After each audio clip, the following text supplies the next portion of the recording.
dalam sejarah masa pendudukannya di negeri Nusantara.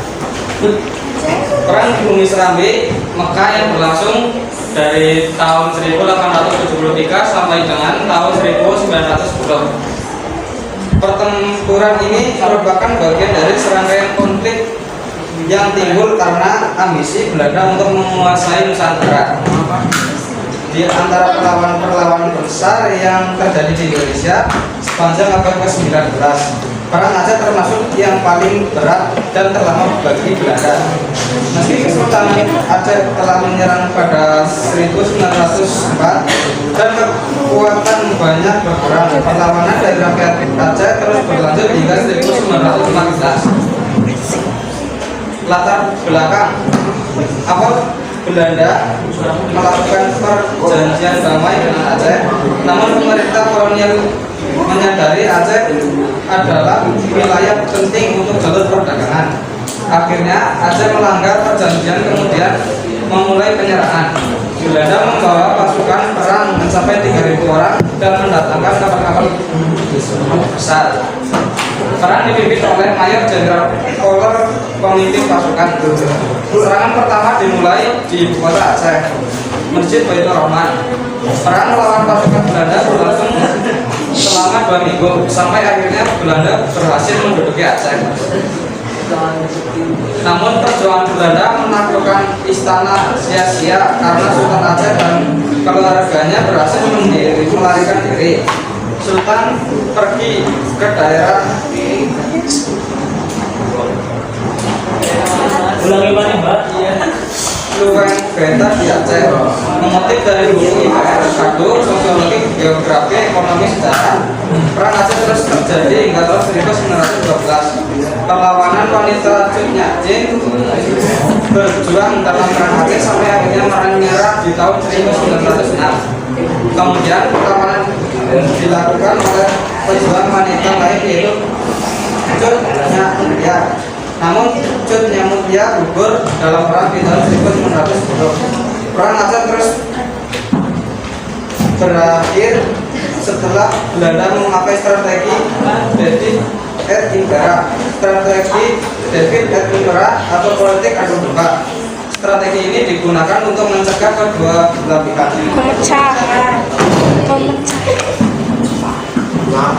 Proses terjadinya perang fase pertama. Perang Aceh terjadi pada tahun 1873 hingga 1874. Saat itu pasukan Aceh dipimpin Panglima Polim dan Sultan Mahmud Syah. Sementara serdadu Belanda bergerak dipimpin oleh Koller dengan kekuatan 3.000 pasukan. Saat itu Belanda tidak langsung melakukan penyerangan karena masih pasukan. Melihat yang demikian, pihak Aceh pun melakukan mobilisasi umum guna menghadapi perang yang sudah diambang pintu itu. Akhirnya pada 6 April 1873, pasukan Belanda yang dipimpin oleh Jenderal J.H.R. Koller berlabuh di pantai Ceulemen, Aceh Barat. Seketika itu, pasukan Aceh yang dipimpin oleh Panglima Polim dan Sultan Mahmud Syah dengan semangat jihad fisabilillah langsung menggempur pasukan Belanda dengan meriam. Keberhasilan pasukan Aceh dalam mempertahankan wilayah mengakibatkan Belanda kewalahan dan memutuskan untuk menghentikan serangan ini sembari menghimpun kekuatan maupun strategi baru. Fase kedua Belanda dipimpin oleh Jenderal Janatan Witel. Pasukan Belanda memang berhasil menguasai istana Kesultanan Aceh Darussalam. Akan tetapi itu terjadi karena pasukan Aceh telah meninggalkan keraton dan bergerilya. Oleh karena itu, sama seperti periode sebelumnya, pasukan Belanda tetap kewalahan dalam menghadapi pasukan Aceh di perang fase kedua yang dipimpin oleh Tuan Guru Hawat. Fase ketiga, masih dengan semangat jihad fisabilillah, para pejuang Aceh seperti Tengku Umar, Cik Ditro, Panglima Polim, dan Cut Nyak-Jin berhasil memobilisasi rakyat Aceh untuk melakukan perang gerilya melawan Belanda. Alhasil, Belanda semakin kewalahan dengan taktik dan semangat perang dari rakyat Aceh. Pada 1891, Christian Snowburnett yang merupakan nasihat untuk urusan adat dari pemerintah kolonial datang ke Aceh sebagai orang yang paham tentang Islam yang mendekati para ulama. Peran Snowflake menjadikan pasukan Belanda lebih terbantu karena ia menggunakan siasat menyerang dari dalam yang nantinya memberikan hasil gemilang. Bertepatan dengan kedatangan Snowflake, rakyat Aceh sedang merasakan duka yang mendalam karena kematian Cik Ditro. Salah satu pemimpin Aceh lainnya, Tengku Umar, dikabarkan menyerang kepada Belanda dan itu ternyata hanya taktik untuk memperlemah kekuatan lawan. Fase keempat, Perang Aceh 4 dan akhir tahun 1896 sampai 1910. Kesetiaan Tengku Umar tidak berubah semangat rakyat Aceh pada menghadapi Belanda di dunia Jogja. Istri Tengku Umar dibantu oleh pejuang wanita bernama Poci Baren. Rakyat Aceh terus melakukan perlawanan hingga akhirnya Tengku Umar yang kembali bergabung dengan pasukan Aceh. Sayangnya pada 11 Februari 1899 Tengku Umar gugur di Maulabo.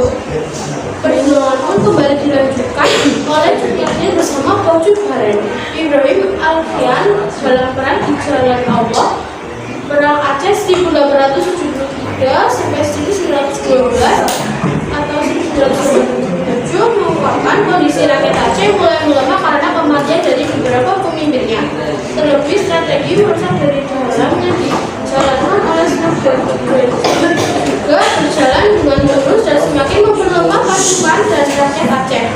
Tahun 1905 Cukyatin berhasil ditangkap dan kemudian wafat pada 1910. Kematian Cukyatin pun menjadi penanda berakhirnya Perang Aceh. Akhir Perang Aceh. Setelah kematian Tengku Umar, Sultan dan Panglima Polam memutuskan untuk berpindah-pindah supaya tidak bernasib sama. Akan tetapi mereka terpaksa menyingkir setelah terdesak oleh besarnya pasukan Sultan. Pada 1903, Sultan Alauddin Muhammad Dausya dan Panglima Polam juga menyerah setelah tekanan yang bertubi-tubi. Peristiwa itu membuka jalan bagi pemerintah Belanda untuk menanamkan kembali kekuasaannya di seluruh wilayah Kesultanan Aceh. Meski Kesultanan Aceh telah runtuh, semangat juang rakyatnya masih sulit untuk dipadamkan hingga masa kedudukan Jepang. Dampak dari Perang Aceh. Dampak atau akibat dari Perang Aceh adalah: 1. Jenderal Populer tewas dalam pertempuran memperebutkan Masjid Raya. 2. Pada bulan Desember 1873, pasukan Belanda dipimpin oleh Letnan Jenderal Frans Wittem dapat berhenti karena tetap memproklamirkan bahwa kerajaan Aceh sudah takluk. Peninggalan kerajaan Aceh. Yang pertama ada Masjid Raya Baitur Rahman. Yang kedua Makam Sultan Iskandar Muda. Yang ketiga Benteng Indrapatra. Yang keempat Taman Sari Gunungan. Yang kelima Ruang Emas Kerajaan Aceh. Yang kelima Meriam Kesultanan Aceh.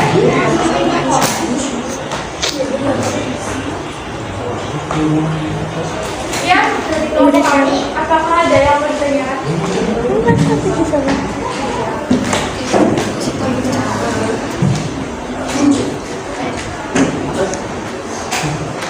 Jika tidak ada, terima kasih telah mendengarkan diskusi kami. Sekian, wassalamualaikum warahmatullahi wabarakatuh. Waalaikumsalam warahmatullahi wabarakatuh.